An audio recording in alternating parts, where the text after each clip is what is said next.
বন্ধুরা, I have a গভীর প্রশ্ন। সূর্য মামা কি লিগা আমগরে এত জ্বালাইতাছে? সে রাত্রে বেলায় নিশ্চয়ই মামির লগে ঝগড়া করে, দিনের বেলা আইসা সে ঝগড়ার ঝালডি নামগু পরে ফেলে। ভাই কি কারণে রে ভাই? আমগো কি দোষ? ঝগড়া করছেন আপনি, এটার মাসুল আমগরে কেন দিতে হইব? তার এই গরম, সে দিন দিন এত গরম হইতাছে, এটার উসুল আমগো পরে কি কারণে ভাই? আপনাকেও কারো উত্তর জানা আছে থাকলে আমার একটু কোয়েন তো। এটা তো আর মাইনা নেওয়া যায় না।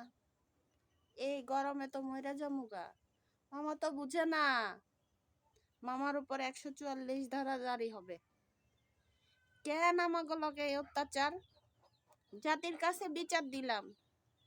ভাই আপনারাই এই উত্তরটা কোন আমারে। কি করা যায় এখন?